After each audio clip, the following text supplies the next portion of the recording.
Hey everyone, welcome to Beka English. Akkam nagaa jirtu fayyaa keessanii baga nagaan gara Beka English itti dhuftanii barnoonni keenya irraa expressionota Ingiliffaa baay'ee faayidaa qabeeyyii ta'an guyyaa guyyaan itti fayyadamnu ta'a.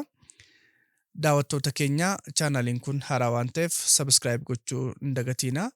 Viidichas like gochuun eegala. Namoota hedduu biras akka ga'u share walii godhaa. Amma kallattumaan gara barnootichaatti dabarra. Beka English. I'll fix it. Nan sirreessa. I'll fix it. Nan sirreessa. Fix jechuun hiika adda addaaf keessa qaba. Waa sirreessuu, waa suphuu ta'uu danda'a yookaan immoo rakkina wayii hiikuu ta'uu danda'a. Kanaaf I'll fix it yeroo jennu as keessatti nan sirreessaa jechuudha. Wanna sirraa'uu qabu kamiyyuu ta'uu danda'a. Don't rush me. Na hin ariifachiisin. Don't rush me. Na hin ariifachiisin. Rush jechuun ariifachuu jechuudha. Don't rush me jechuun immoo na hin ariifachiisin suuta jedheen tasgabbaa'een wanna hojjechuu qabu hojjedhaa jechuudha. Bring your stuff. Meeshaa kee fidi. Bring your stuff. Meeshaa kee fidi. Stuff jechuun meeshaa jechuudha. Bring jechuun immoo fiduu jechuu waan ta'eef bring your stuff jechuun meeshaa kee fidii jechuudha. Is that hers? Sun kan isheeti. Is that hers? Sun kan isheeti. Hers jechuun kan ishee jechuudha. Meeshaa kamiyyuu, qabeenya kamiyyuu yookaan wanna kamiyyuu ta'uu danda'a. That jechuun immoo sun jechuudha. Kanaaf is that hers yeroo jennu sun kan isheetii jechuudha. Wanna kamiyyuu ta'uu danda'a. Wanni jedhame suni kan ishee ta'uu fi ta'uu dhiisuu isaa adda baasuuf gaaffii gaafannudha. He is not here. Inni as hin jiru. He is not here. Inni as hin jiru. Here jechuun as jechuudha. Nootiin immoo faallaa isaa waan agarsiisuuf he is not here jechuun inni as hin jiru jechuudha. Yookaan immoo bakka biraa jira jechuudha. Namni jedhame suni bakka sana akka hin jirree fi bakka biraa akka jiru nu hubachiisa. It is pretty cool. Baay'ee gaariidha. It is pretty cool. Baay'ee gaariidha. Cool jechuun gaarii jechuudha. Pretty jechuun immoo baay'ee jechuudha. Akka galma kanaatti hiika adda addaa qaba. Kanaaf it is pretty cool yeroo jennu waan tokkoon wanni jedhame suni baay'ee gaariidha. Baay'ee namatti tola jechuudha. Cool jechuun asitti qorraa otoo hin taane gaarii ta'uusaa agarsiisa. Don't be scared. Hin sodaatin. Don't be scared. Hin sodaatin. Scared ta'uu jechuun sodaachuu jechuudha. Don'tiin immoo faallaa wanna sanaa waan agarsiisuuf don't be scared yeroo nama tokkoon jennu hin sodaatin jennee akka hin sodaanne jajjabeessuu keenya agarsiisa. Everything feels right. Wanti hunduu sirriidha. Everything feels right. Wanti hunduu sirriidha. Wanni tokko right jechuun sirriidha jechuudha. Feel jechuun immoo yookaan feels jechuun miira inni namaa kennu namatti agarsiisa. Everything jechuun wanna hunda jechuudha. Kanaaf everything feels right jechuun wanti hundi sirriidha yookaan wanni hundi sirriidha jechuudha. It is too far. Hedduu fagoodha. It is too far. Hedduu fagoodha. Wanni tokko far jechuun fagoo jechuudha. Too jechuun immoo hedduu yookaan baay'ee jechuudha. Kanaaf it is too far yeroo jennu bakka kamiyyuu ta'uu danda'a. Bakki sun hedduu fagoodha yookaan baay'ee fagaataa jechuudha. I was joking. Qoosaan ture. I was joking. Qoosaan ture. Joke gochuun qoosuu jechuudha. Jokingin immoo yeroo darbe wanna raawwatamaa ture agarsiisuuf kan galedha. Was in past waan ta'eef. Kanaaf I was joking yeroo namni tokko qoosaan ture jechuudha. Is there a problem? Rakkoon jiraa? Is there a problem? Rakkoon jiraa? Problem jechuun rakkoo jechuudha. There jechuun immoo jiraachuu waan agarsiisuuf is there a problem yeroo nama tokkoon jennu rakkoon jiraa jennee rakkoon jiraachuu fi jiraachuu dhiisuu adda baafachuuf gaaffii gaafannudha. Kuni miira namaarraa haala sochii namaarraa hubannee namni waa ta'eera ta'a yookaan immoo miira adda addaa agarsiisuu danda'a ta'a. Is there a problem jennaani rakkoon jira moo maali wanti uumame jira jennee gaafachuu yoo barbaannu is there a problem jenna jechuudha. Please don't yell. maaloo hin iyyin. Please don't yell. Maaloo hin iyyin. Yell jechuun iyyuu jechuudha sagalee ol kaasanii. Please jechuun immoo maaloo jechuu waan ta'eef please don't yell nama tokkoon yeroo jennu maaloo hin iyyinii jechuudha sagalee ol kaastan iyyin jechuu agarsiisa. Don't freak out. Hin na'in. Don't freak out. Hin na'in. Freak out jechuun na'uu yookaan rifachuu jechuu dandeenya. Kanaaf don't freak out yeroo jennu immoo hin na'in yookaan hin nahin yookaan hin rifatiin jechuudha namni tokko akka baay'ee nahee hin jeeqamne gorsuu yeroo barbaannu don't freak out jennaani. I forgot something. Waan dagadhe. I forgot something. Waan dagadhe. Forgotin past form forget iti.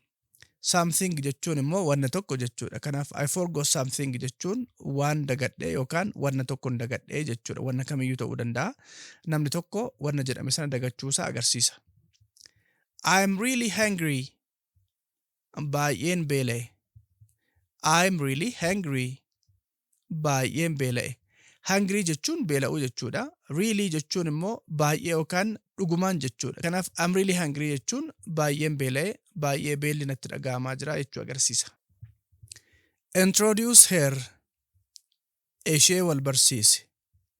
Introduce her. Ishee wal barsiisi. Nama tokko introduce gochuu jechuun nama biraafaan wal barsiisu jechuudha. Her jechuun immoo ishee jechuu waan ta'eef introduce her jechuun ishee nama biraafaan wal barsiisi jechuudha. Let me through. Na dabarsi. Let me through. Na dabarsi.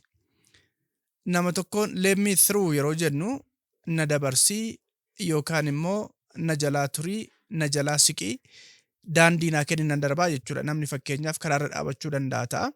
Let me through yeroo jennu na dabarsii karaan darbu naa kenni jechuudha. You're lucky. Carraa qabda. You're lucky. Carraa qabda.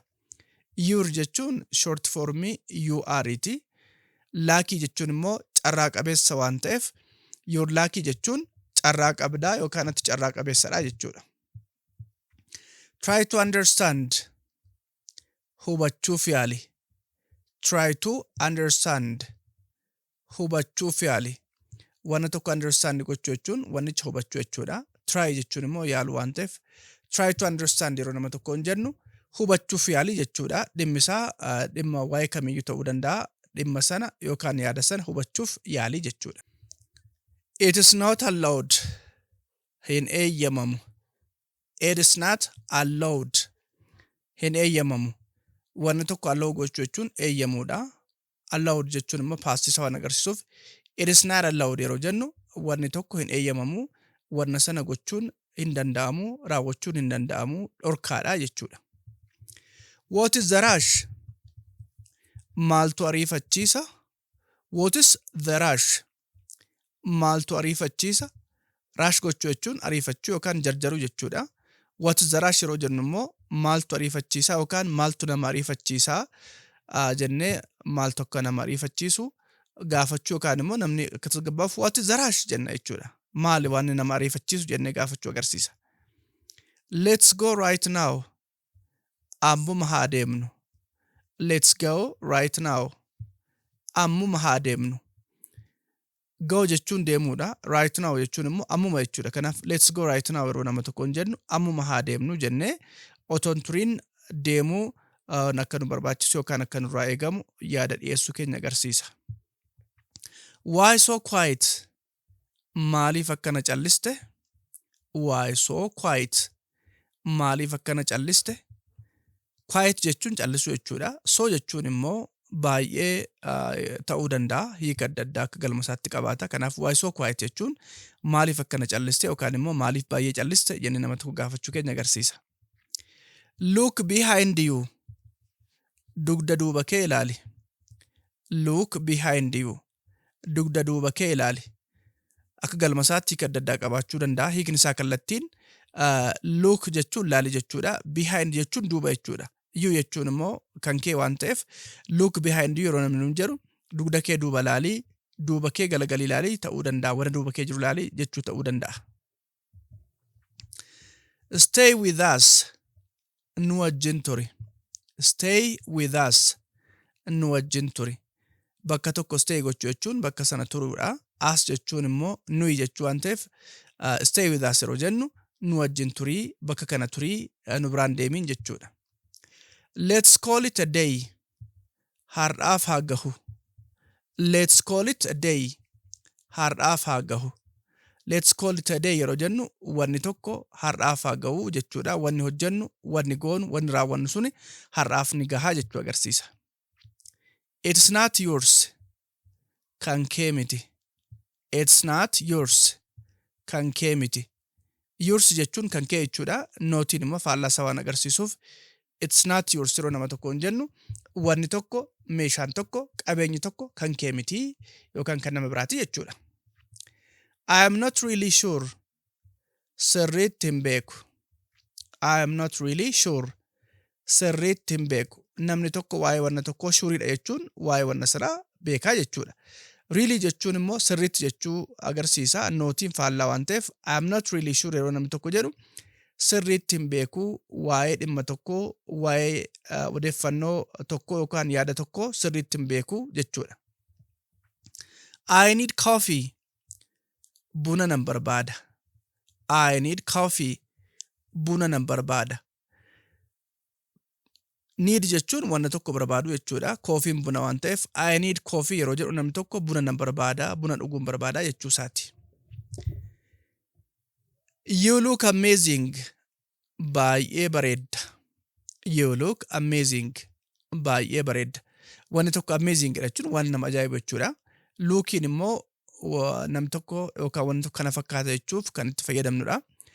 Kanaaf akka galma kanaatti nama tokkoon you look amazing yeroo jennu baay'ee bareeddaa jennee namni sun akka bareedu yookaan akka miidhagu itti himuu keenya agarsiisa. You missed it. Si darbeera. You missed it.